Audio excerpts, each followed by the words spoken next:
Welcome to the Creative Community. I'm your host, David Starkey, and today we are on the Santa Barbara Studio Artist Open Studio Tour.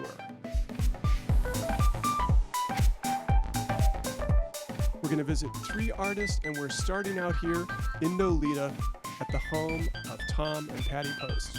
Let's go in and meet them.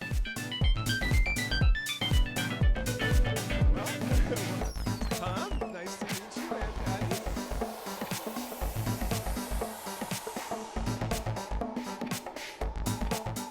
So, Patti, we're up here in your kind of loft above your garage, aren't we? Yeah, it feels like Grandma's attic, doesn't it? Last year, someone walked up the stairs and said, "This is like Grandma's attic." Yes, yeah. My little sanctuary. Yeah, so we came up these steps, and the place is just overflowing with art. Yes, well, I love to make art. It's my passion, and I do a lot of it, and I really believe in practice as an artist. I was a teacher for 41 years, and we did a lot of practice. And I taught everything. I taught every genre, the full range of fine arts.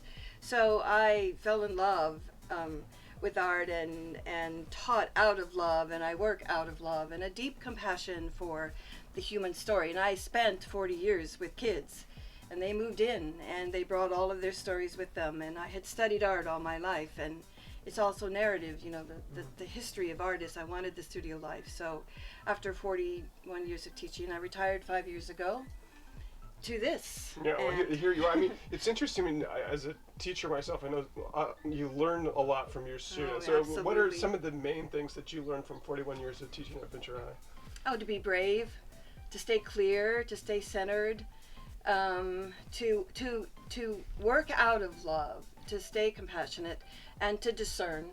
And they were so witty, they were so whimsical once they opened up. And a lot of that was just not being afraid of who you are and what you own, and that you are beautiful. So often we're just frightened by our own vulnerability, frightened by our own beauty, because then that's just a whole promise to live into, and we don't always know how to do that.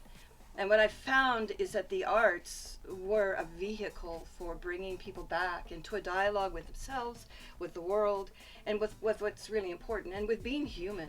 And so we did less harm. One of the oaths I took as a teacher is first do no harm. And I really believe that the arts, teach us how to do that. And we're living in a world today that has to learn about not doing any harm. Well, it's interesting when we're standing in front of a painting right now that looks as though it might be about harm. Tell us about this.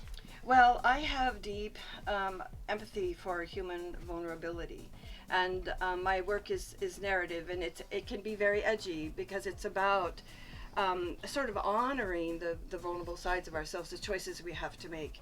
I'm getting ready for a show that will open in Ventura in October called Turning Toward Myth. And it's sort of about the mythology of our own lives and the mythology of just what it is to be human, and going back into some of the mythology of the past and the mythology of the present.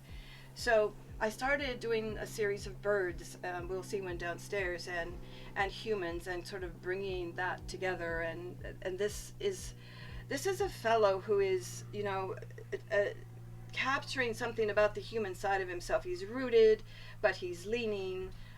He's in an environment that is, pushing and pulling, and there's this beautiful light, and he's moving toward that. And it's part human, and it's part of a mythology of the past that is calling to us, summoning us to remember ourselves and to be present again.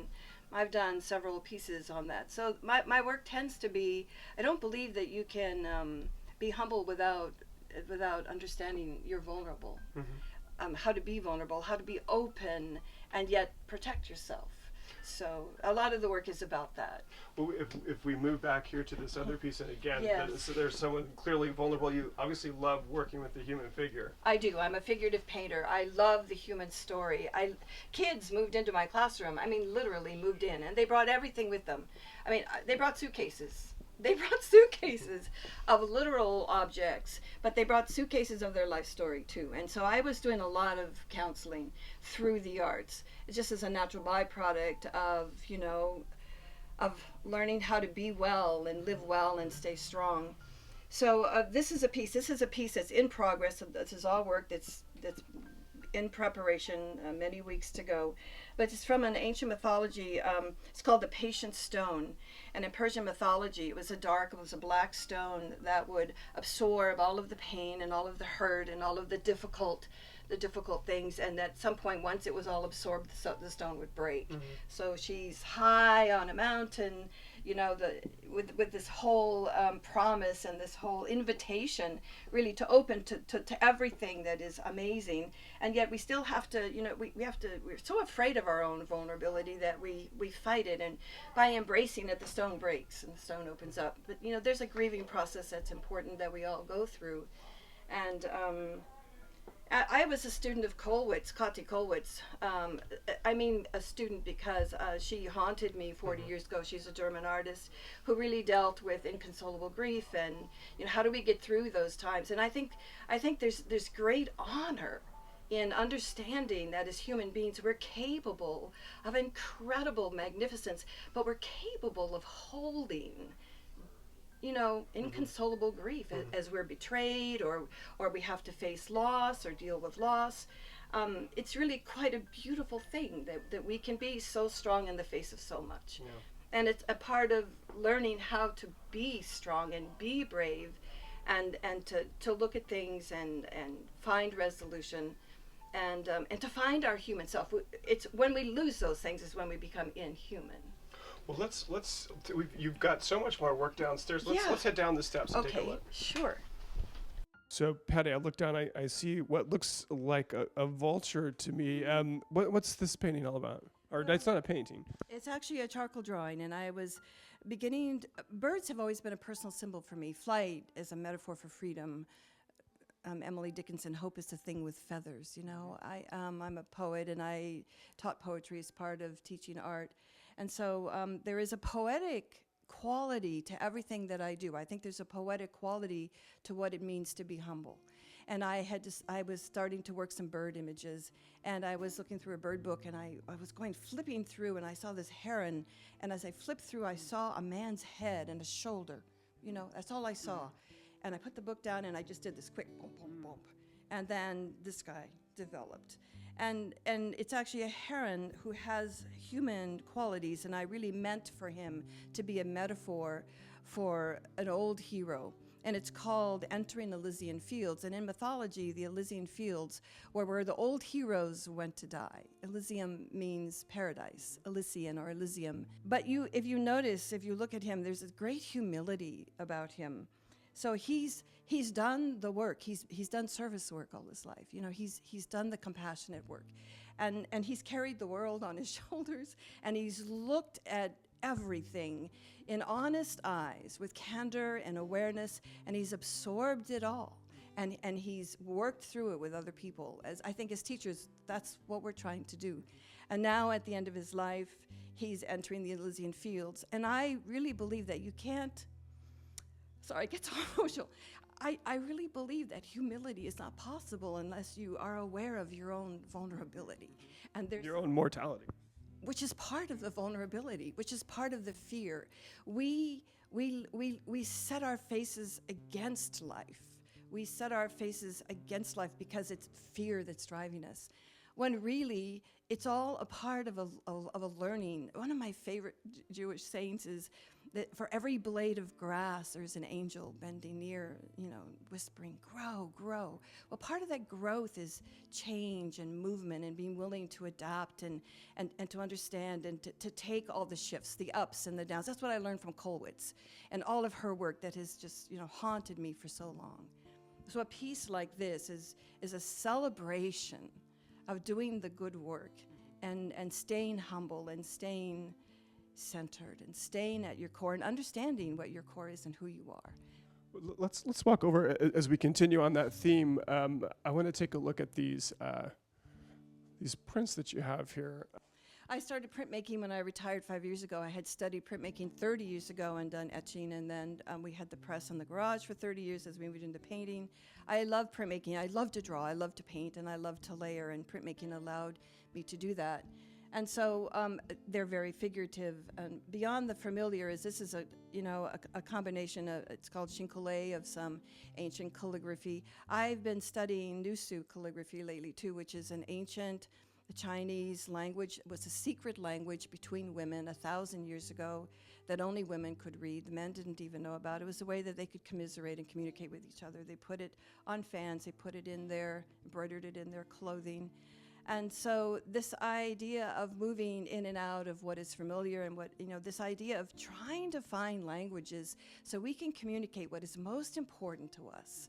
And sometimes in a world that is becoming more and more aware of itself, as we become more, as we collide, cultures collide and then break down and want to build relationships with each other and get to know each other. There's this moving beyond our own familiar boundaries in all kinds of ways, nationally, internationally, personally, and moving outside of what is familiar and embracing what is out there waiting for us to explore. This male figure that I've painted, and now he's appearing in my figures, is about, and it's called Adjusting the Balance for him, and it's about being flexible and being able to embrace and understand and stay aware and to own what is mine and not take on what isn't, but to do that not through some rigid ideological, confinement or restriction, but to do that in the larger sense of what living a compassionate life really means. Yeah, and I think you wanted to talk over here this other piece, which is called Evensong, and it kind of drawing together once again a lot of the themes is clearly this sense of how do we deal with compassion, how do we deal with hardship. That's so important to your work. I also love the human figure. So I deal with male and female images. I do a lot of work with women because I'm a woman and I have that perspective. But I believe some of these universal themes, men are as interested in these things as women are. I also just love the whole poetry in gesture. And I love gesture because gesture is about movement, and it's a visual poetry. For me, gesture is visual poetry. So there are pieces like this Evensong. It's in the evening, and it's a song of the evening, and she is becoming part of her own feminine nature by just being absorbed into the natural environment around her. And I hope it connotes a kind of beautiful solitude that is not being alone and being fearful, but it's about being alone with yourself and being full and complete and feeling that you're so surrounded by beauty. I'm awed.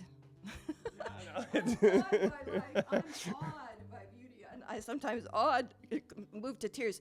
If you talk to any of my former students, they would say to each other, "Now, don't worry if she cries." That's a good thing. Down. For me, it's about I never hedged. Right. So I don't hedge. If it moves you to that place, then it does. They moved me to that place. I want to go take a look. We've been looking at paintings, drawings, printmaking. Let's go to a portrait here that I think is really nice. Thank you. This is my latest portrait. And what I do is I start with sketches, they're quick. They're quick 20-second, 30-second, sometimes a minute sketches, and they're quick, continuous line studies of faces as I see them, or when I'm taking figure classes. And then I've done figure work and portrait work for so long. Then what I do is I start with a quick sketch, and then I paint till somebody shows up. And so so it comes from a kind of an unconscious place. So what shows up is these faces all have a sort of a similar, they never look away and they don't flinch, and he's looking right at you, but he's intelligent and he's aware but he's willing to open to you and understand you. It's about empathy, I guess. Being empathetic means, being able to hold what someone else can't, or being able to hold what someone else has and to share it with them. Well, it's been a pleasure talking to you. Let's go talk to your husband, Tom. Perfect. Yes, thanks so much for coming. You'll love him. Tom has great stories. But I really appreciate being able to do this with you. Thank you. Thank you.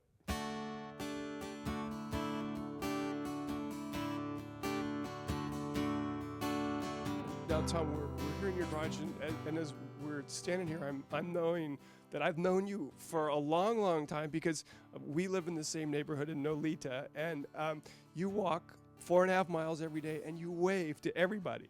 We wave at each other, actually, for years, and this is the first time we've ever met, but I'm really glad to meet you. And so Well, I'm glad to know that you're an artist I've been waving to all these years. oh, yes. So I do a 4.5-mile walk every morning, so I know the entire neighborhood. Yeah. And so it's great fun for me.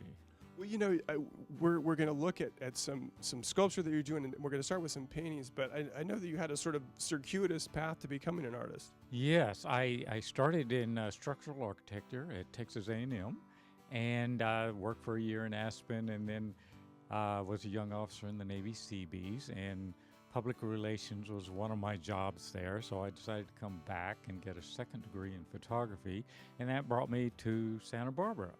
And through my daily photograph, every single day I photographed, and part of what I was doing is we had our assignments, but additional things were just anything we wanted to photograph, and I found myself photographing things that were just so interesting to me, like a crack in the sidewalk or something like that, which most people are, what in the world are you photographing?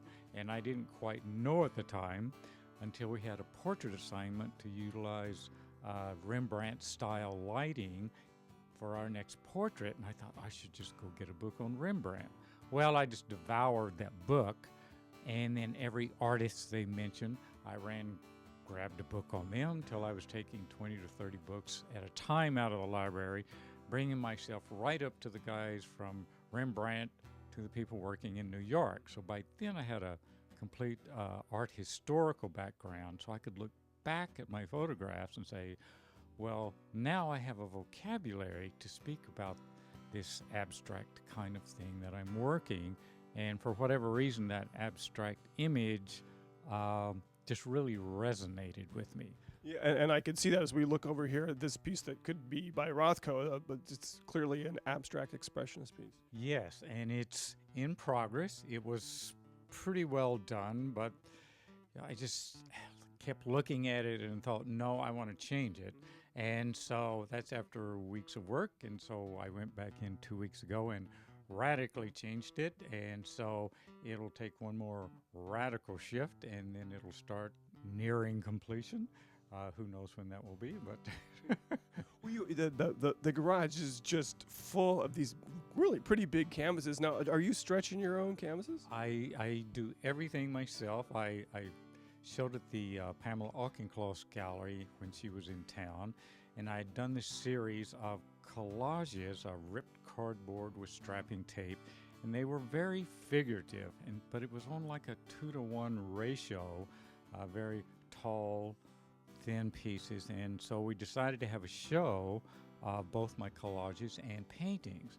And so the paintings went very large, where the collages were very intimate, and so, but I wanted a similar feel with both, and so I figured I would have to make my own stretcher bars. And since then, it's that's what I do. I make all of my own stretcher bars and stretch the canvas, and then you get into the painting process. So I found working large really suited me much more so than working small. And I think it's somewhat of a personality kind of thing. What You have an outsized personality. whatever resonates with you there. It's I'm interested. We've had this tour with Patti already. What it's like to have a partner who's also an artist. Well, my wife taught for like 40 years teaching art, and her personality, I think, and that's just who she was, she taught everything. And her students never knew from day to day what was going to happen in the classroom. One day there would be no chairs in there, and we're going to dance today, or, we're going to do a drum circle, or whatever it was going to be. And so then with her background with that broad spectrum and with my lengthy study of 40, 50 years worth of the previous, well, with Rembrandt it would be a lot more than that. But we both have that very broad spectrum. But interestingly enough, we have very similar taste when we go to a museum or to an art show. We learn to view separately. And then we come back and say, well, what was your favorite and what was my favorite? Just comparing notes. Yes, and then it's like, oh my gosh, sometimes they were very different. And you think, I should have seen that. And she would do the same thing. So we learn to trust each other's opinion. And so, it's still your work, but when you get that other opinion, now you have something from a person whose opinion you really trust and appreciate to bounce off of what you've done. And so that's kind of the way who we are and how we work and how we live life, I think. Well, let's walk out. There are visitors out here on the open studio tour, but let's walk out into your living room and look at some other pieces. Oh, great! Thanks. So now we're here in front of a piece that looks like calligraphy to me. Yes, the Santa Barbara Museum of Art had a great show like 15, 18 years ago on Zen Buddhist monks' calligraphy. And I just absolutely loved that show. And so I bought the book, and then I spent the rest of the year doing calligraphy of my own. This is all charcoal on paper, not the Sumi ink. And but the calligraphy line quality is what I was after, not an actual character, Chinese or Japanese character. We sort of see that the ghost of writing in these next couple of pieces. Yes, well, what happened after working like this, of course, I'd been a painter for years here at that point in time, and so that line calligraphy quality started working its way into the paintings. And so I've continued a lot of that to this day. And so I start with no image in mind, and it's just through that process of working that the final product comes about. And so we sort of see these kind of like variations on a theme in this piece, and then also in this. Yeah, so the last few years, I've been using sort of this horizontal layer, kind of like an abstract, but to me it's a compositional device. It's not meant to be a landscape per se. It's just a compositional device, and then the somewhat calligraphy line quality starts to define the imagery itself. So we see that here, and then as we move around to this other piece, now we're getting an echo again of this sort of the bigger, broad blocks of color here. Yes, and so just I work a lot of contrast in the pieces, and they tend to be none of them are done quickly.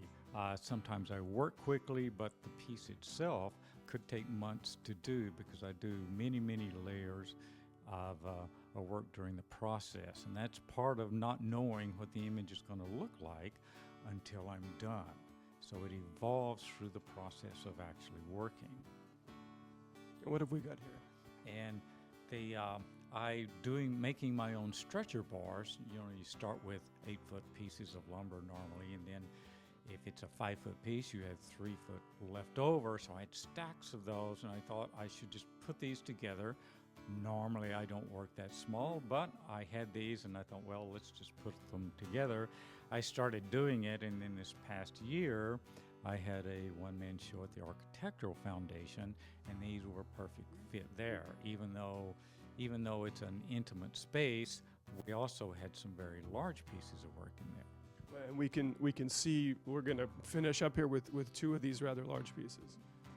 And this piece in particular was one of those that I had worked on for some time, and it was sort of finished, but I just had the feeling it wasn't quite right yet. And so when I get to that point, I set it aside because I'm always working on about a half a dozen pieces at a time, and it stayed that way for almost a year. And then finally, I catch it out of the corner of my eyes. I walk by every day, and I thought, okay, today's the day to start working on this. So I brought it back out, started painting areas out, and the new imagery emerged out of that. And so when people ask how long did this one take, this particular one was about a year and a half. That's a long time, yeah. So we're going to finish on this. Is again kind of sort of brings all your themes together in a way. Yes, and this is one of those I work sometimes technically allowing layers to dry first, and then I can work back on top. Other times I like working wet into wet, and I think this is a very typical example of that piece where when the underlayer is still somewhat in a workable state, when I bring a line down through already wet paint, I get results that I hadn't thought might happen to begin with. So that's that wet into wet line quality that works when you pull a line down through like that. Well, it's beautiful work, and it's been a real pleasure getting to meet you and your wife, Patti. Yes. Well, you're welcome back at any time. Just knock on the door when you come by. All right, we'll do. We'll still be waving. So. Here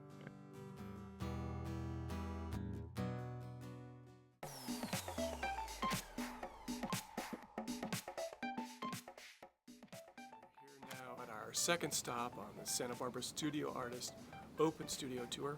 We're going to go talk to artist Sara Lytle.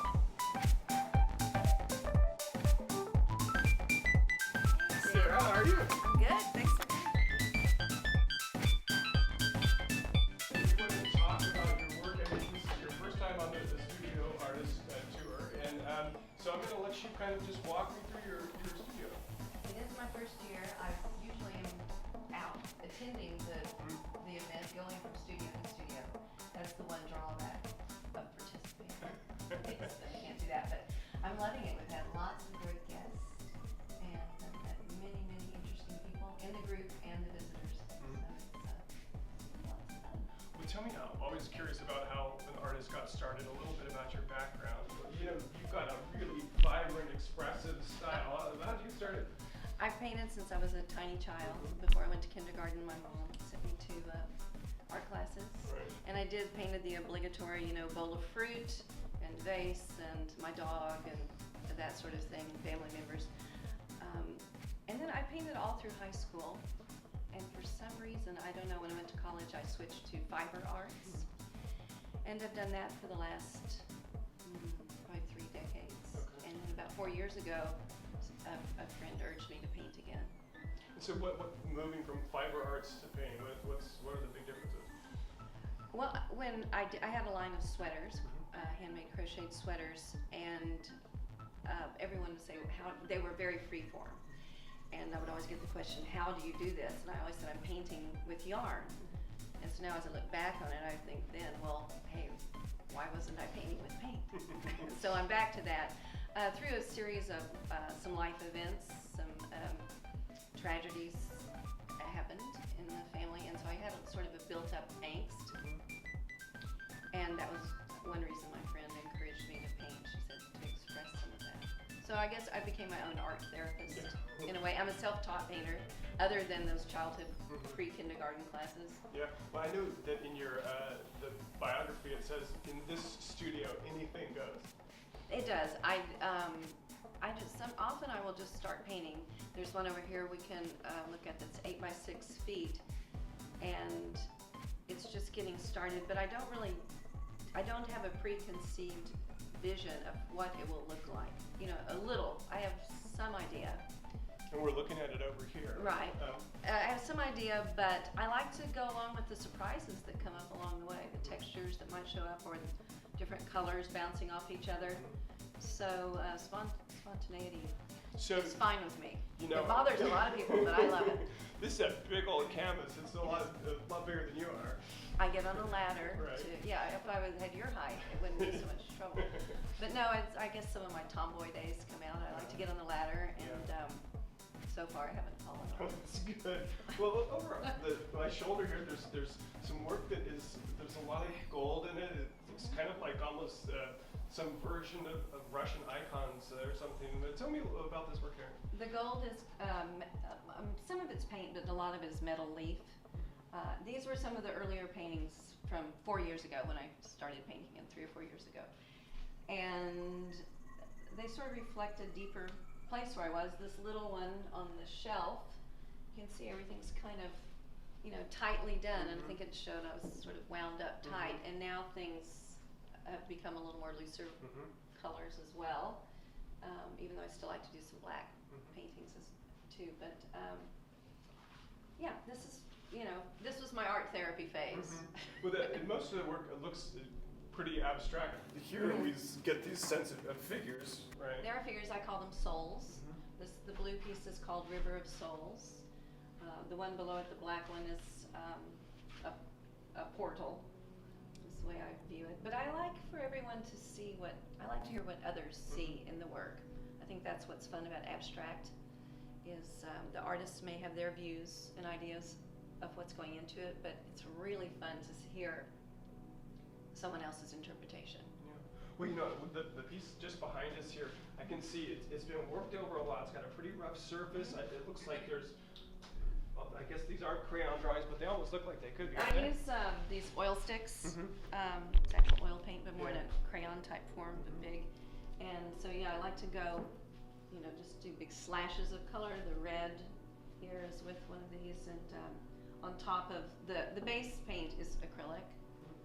And then I use a lot of graphite, or if I do many layers, you know, I might dig through it with a palette knife. I don't use brushes very often. I use palette knives, or maybe just a piece of cardboard. Or you know, I know as a poet, when I'm working on something, I'm often trying to get a certain sound that I'm listening for. As a painter, when do you know that this piece is finished? That's a really good question. There just comes a time when I clearly know when it's not. No, that's a good point, yeah. And so maybe I start with that. But there just comes a time when you just do that one last, you know, slash with the oils or the palette knife, and it just feels right. I don't know. And then, but I might come back, you know, let it sit, live with it a few days, and go, just needs, you know, one more thing, and so. And you put that one more thing. Yeah, and then I add that, and then I go, oh, it's finished again. Finished again. Yeah, but you do. There is a time when you know. Yeah. Well, you know, this piece over the fireplace is really gorgeous, and it looks like it could be water. I get a lot of people. Yeah, it's interpreted that way, to be water or sky, or both. You know, or just out in the atmosphere. It's titled Soaring. I do love to hear people's interpretations of this one. I've heard a lot of, you know, they see little villages, or someone might see snow or ice. Others see waves in a little town, or, you know, I don't know. It's just really fun. Monet Garden, that was what so I was way off. So that's what's exciting, I think, too. Well, but behind us here, I'll switch places with you. This is an interesting piece, and it feels very different. It is different. It's a little earlier than Soaring was done more recently. This one is a lot of metal leaf, silver leaf, on top of an oil and acrylic painting. So I think it has a little more depth. Like you're looking beyond the silver area, the wall of silver, and things are coming out of it. But as you're having your first time on the open studio tour, what's the most surprising thing that someone has said when they walked into your studio? We found you. I guess that's not very surprising. Our place is a little hard to find, but I don't know. Everybody's been so nice. It's really been very pleasant. Nothing terribly shocking. Yeah. Okay. My friend David, who I haven't seen in many years, came by. He came by. That was a surprise. That was a great surprise. Well, yeah. Well, you have such a beautiful place to work in, obviously. I love it here. Yeah. It's an easy commute because I just walk across the driveway. Well, behind this now, here's some sort of more bright fluorescent colors. So tell us a little bit about this. I love the fluorescent colors. I think it's fun to use them. It's kind of childlike. Kind of takes me back to teen years and, you know. Your graffiti days. days. Graffiti days, yes, when I was a street artist. No, with the black, remember black light posters? Well, I do when I was a kid. I do you know, too, yeah. But that was fun. And I don't know, I just like the pop of the color.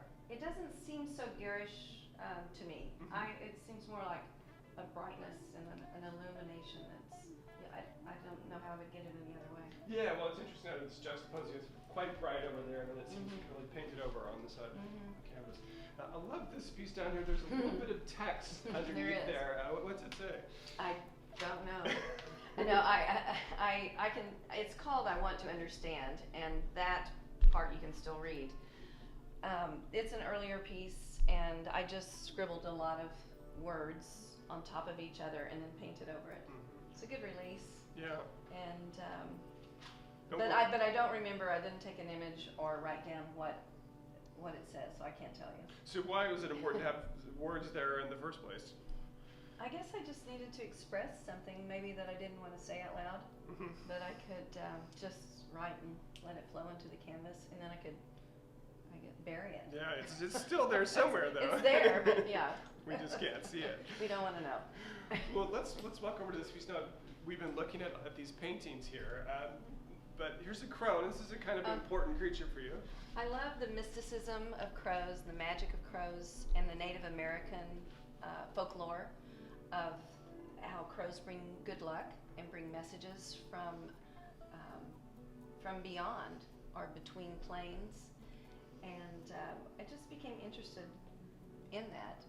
And this bag is an example of when I was doing the sweaters, I also did bags. So this is my painting with yarn example. The only one I have left. But yeah, the crows, and you'll see when we go in the other room, I've started doing sort of these, a bit representational, kind of crazy images of, I call them crows. They're certainly could be called anything. Well, that's enticing. Let's walk into the next room here as we go past chair lighting. But first, we're going to look at these pieces that are kind of in keeping with what's in the other room. These are a little more recent. I did a couple of these. Well, my grandfather, when I was a little child, taught me how, and they, like most kids, how to draw the boxes, and put a lid on them where the box is closed. And I just love drawing those. So those surface a lot in these many years later in the paintings. But these I did after being at a family home in Kansas during some tornadoes. So I kind of had the boxed in feeling, and so there were a bit of release after that experience of spending a little time in a storm shelter. Is that where not something you do in Santa Barbara? Yeah. Are you from Kansas originally? No, but my grandparents were there. So. Okay. Yeah. So this is great. We want to go over here and look at it. This is kind of recognizably a crow. Good. I have to say that. This piece is 8 by 6 feet, and it's called Keep an Open Mind. I like them to have messages. And this was great fun to do because I did get on the ladder, and it's just very free form and open, and I don't know, the colors, anything could go. There's a bit of the fluorescent and the gold and the oils, so it's got a little of everything. Now, if you had an ideal place to hang this particular piece, where would it be? Our living room, and that's where it normally is. I brought it down here for the tour. So this is not for sale. It's not. Yeah. Yes, it got its little red dot for not for sale. So we're gonna walk down here now. This is again. This was an earlier piece. This has got a real crazy name. Horned catbird on chair. I don't know. It just looked like the bird had some horns, I guess. And this was early when I was just beginning to paint again and scribbled, and this resulted. But I was actually looking at something. I have a little sculpture that looks a bit like this, so there was something in mind for that. Well, as we finish up with this tour, I'd love to hear what every artist has always got something on the horizon. So what's on the horizon for you right now, Sara? A show's coming up in January at the Santa Barbara Tennis Club that I believe will be all abstract art with some other Santa Barbara artists. And currently I have a show in Las Vegas that runs a bit longer with 3 or 4 other artists, and a solo show in Tulsa, Oklahoma that's up through middle of September. So I'm kind of just, a little rest is in my future, I hope, and more shows. I think more crows, more shows. Yeah, that's a great motto. Thank you so much for having us in your studio. Thank you, enjoyed it.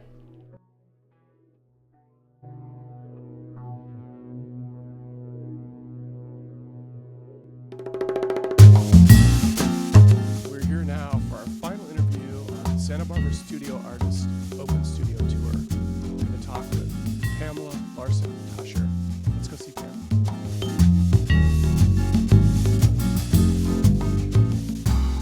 Hi there, Pamela. How are you doing? Great to see you. Good to see you too. You know, we're here in your beautiful studio out in front of your house. There's so much light in here. Well, this was actually built as an art studio. It's never been anything else. So I'm lucky I've got this perfect light from about 10 in the morning until 3 and 4 in the afternoon. Yeah, perfect time for a painting. I mean, now who's the person who had it before you? The 4 previous owners to this property were all artists.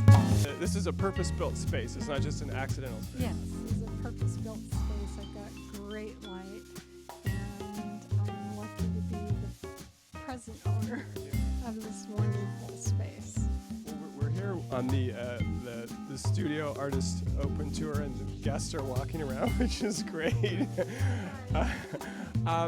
But I'm curious to hear a little bit about how you got started as an artist.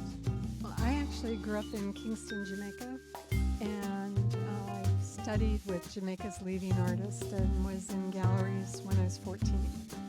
And then I stopped painting when I was 17, started again when my daughter was born. She's 28 now. I don't know if I should give away her age, but so I've been lucky to work with some amazing teachers. Well, I'm thinking about the art of Jamaica and how that might, interface with your work here in Santa Barbara. What sort of crossover is it? Well, it's funny because the man that I studied with was old masters trained in Scotland. So even though it was Jamaica, I ended up getting education that was probably not available in the United States at that time. And so I got this amazing old master's training, and then I was lucky to work with Jan Sather out of Norway.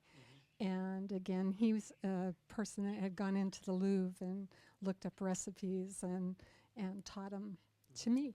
Yeah. So you, they're And so I'm working in a modified old master technique with oil paint on fine linen, and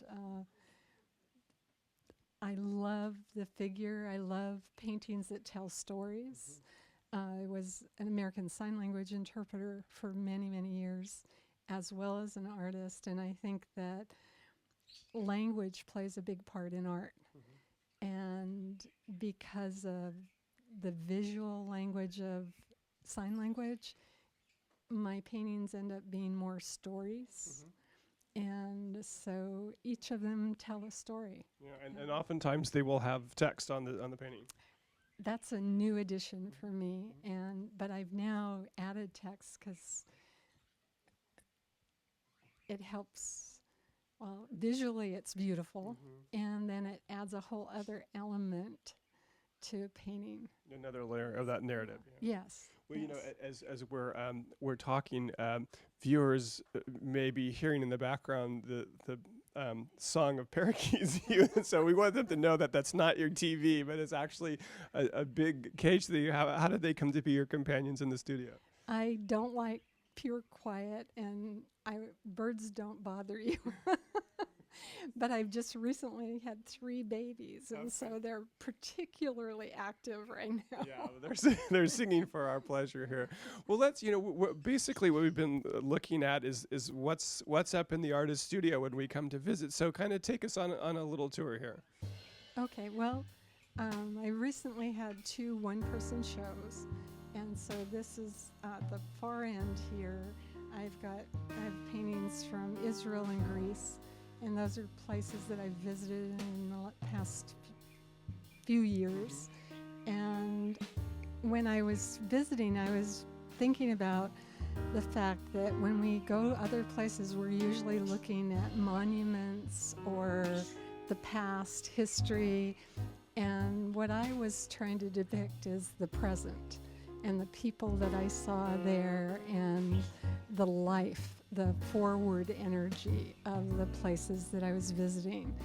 And I thought, as an artist, I found that more exciting than just restating what's been stated many times. Not to say that I don't have some monuments in some of the paintings, but Let's walk over and take a look, and we can kind of go in reverse chronological order and begin with your work here. So, tell me what we're looking at. Well, these paintings in the center are Israel, mostly market scenes, a little bit from Jordan. Again, the people there, the people on the street, the people that are living part of that everyday life there. And then at the top we have scenes from Greece. Now what hit me in Greece, which probably is the same as everybody sees, is that amazing blue. There's a blue there that you don't see anywhere else in the world. And so just trying to capture that in these paintings. Now, was that a particularly difficult task as you're mixing the paints? It was exciting. I don't know how difficult it was, as opposed to just being defining element of those paintings. And how, I remember a long time ago I'd see fluffy clouds in French paintings, especially from the 18th, 19th century, and I always thought, what phony clouds those are. And then when I was in France, I saw those clouds. So it's funny how each place you go in the world has elements that you don't see anywhere else. And so to be able to bring those back home was a fun. Yeah. Well, and obviously when you're doing something like this, you're kind of looking for those scenes that are both emblematic of the place but are also special. Like you said earlier, they're not the cliches. So for instance, when I look at this painting of this woman in this office, what is she doing? Well, this is a olive product factory that's up on the West Bank in Israel. It's in disputed territory, and yet here they have a thriving business. And we talked to the owner of this factory, and we said, what happens if Israel decides to give this back? You have $1 million investment here. And he said, I'd give it tomorrow. I have no problem with that. Wow. It gives me chills now to think about it. And so to capture places like these, and then can I take you across Absolutely, the studio over here? Because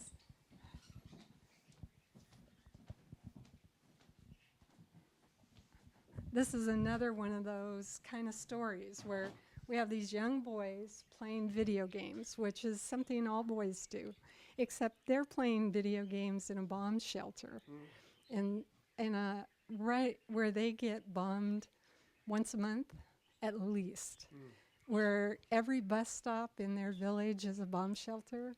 When the sirens go off, they have 1 minute to 3 minutes max to get into a shelter, and this is how they've grown up. But they're happy. They're engaged.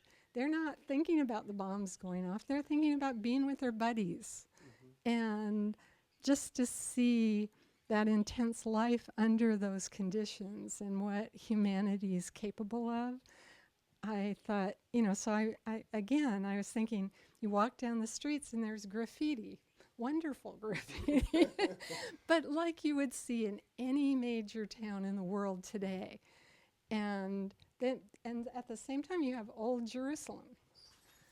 And so you have this historic backdrop with these present day people. And I just was very taken with it. And as an artist, hoping to bring some of that home and share that with people here in Santa Barbara. Yeah, and it's beautiful, and also obviously everything's thought-provoking too. We have to sort of like sift through it here. This looks like you could have almost taken the graffiti straight from the wall. Yes, well, I did. I did. I mean, they're incredible graffiti artists. That's one of the things I enjoy collecting when I travel is graffiti from different places in the world, because it does seem to be the art of the populace today, and young people, vibrant. I'm fascinated with it. Well, I know another fascination of yours is crows. If we walk over here, we can see a crow, and there's crows all over the studio. Why is that such an important animal to you? In mythology, crows were they're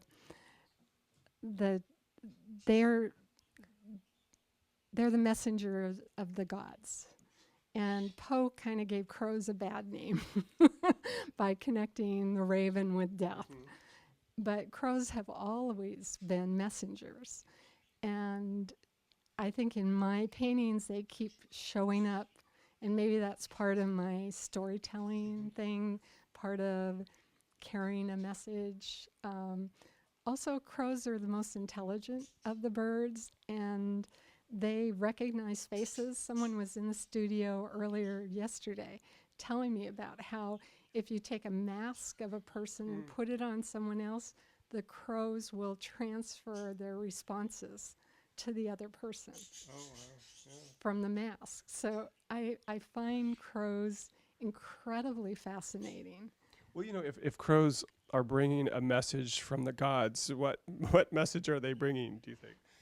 I think it varies. I don't know. I don't know. What about the one in this painting right here? Well, this obviously is a mother Right. and taking care of her nest. Now that I redid in this painting. Right. Again, I we guess can have, walk over, yeah. is that okay? And then we have the crow. Again, this one's called Rockabye Baby, and it's all about motherhood. And I've written out the poem Rockabye Baby behind, and this series started for me as a expression of women in art, because I think men have sort of had hundreds of years to say what they have. Thousands of years. Thousands of years to say. Well, and today in the United States, we have a huge number of women artists painting very fine art. And so we have an opportunity to talk about being a woman in art. I grew up with two sisters. I went to private British girls' school. My son was the first little boy I ever knew. I really understand what it means to be a woman, and I wanted to express that in my artwork. Recently, I'm thinking more and more that maybe art isn't so gender-based, that it's much more individual-based. And my work probably talks more about my personal experience. And maybe that's what the men were talking about too. And it's inspiring, fun. I'm lucky enough that I get to sit and paint. Yeah, well, and when I look at this piece up here with the dancers and the koi, you're right that there's a narrative, and you have to construct it yourself, though, as the viewer. Yes. Yeah, and for me, it starts from different places. It can start from color. It can start from a dream. And then it starts to play, and that add and twist, but hopefully there's something in there that you also relate to. And then you create your own narrative around these suggestions that I've given. And we both connect to it in some fundamental way, hopefully. Yeah, absolutely. Well, just below these two, the big paintings, there are 3 paintings that I know were done for Montecito Magazine because I can see the cover right here by us. Tell me a little bit about that. Well, I was lucky enough to be asked to be the feature artist for their last issue and to paint the original stables at Hope Ranch. And it was so much fun because I actually used to ride there years ago.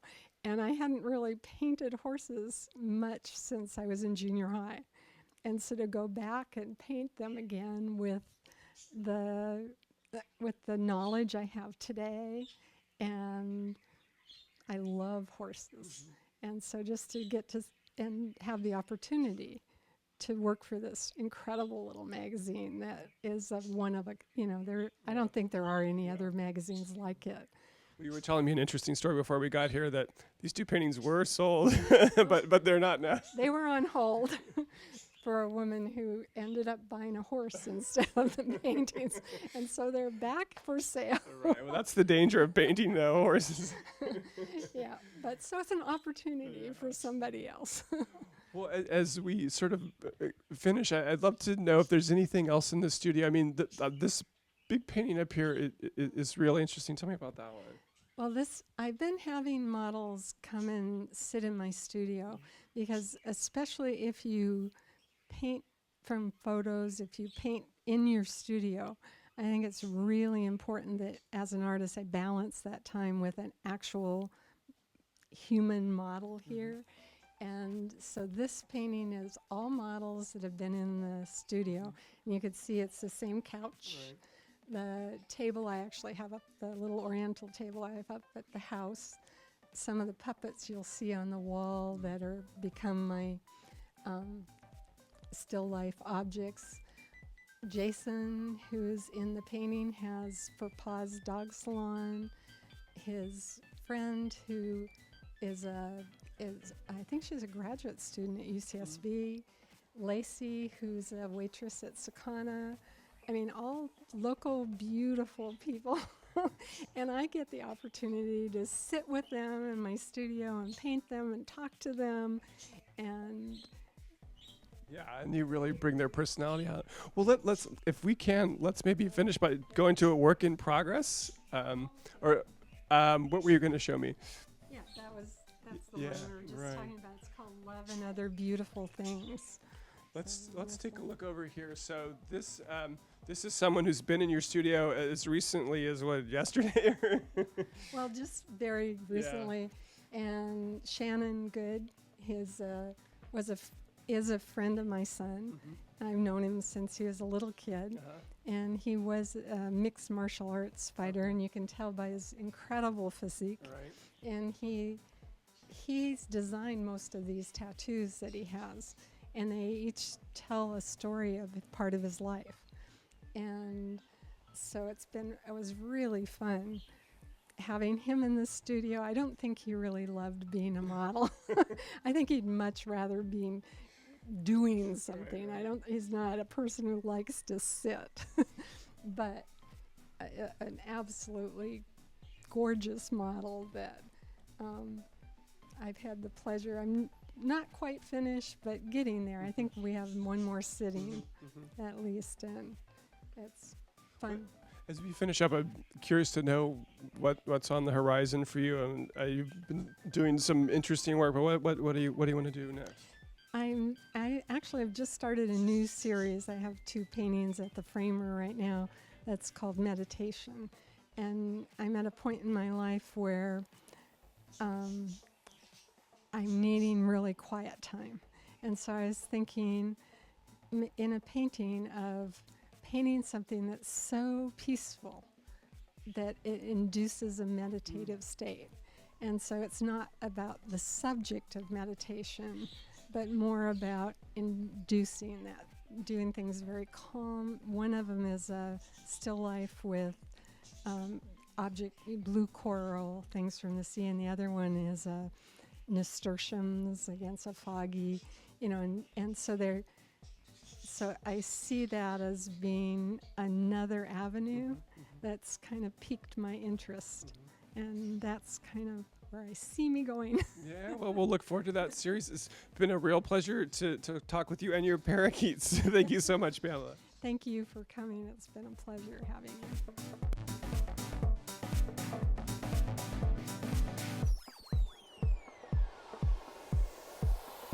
Well, that's all for today. The Creative Community is produced with a generous grant from the Diana and Simon Robb Foundation. I'm David Starkey. We'll see you next time.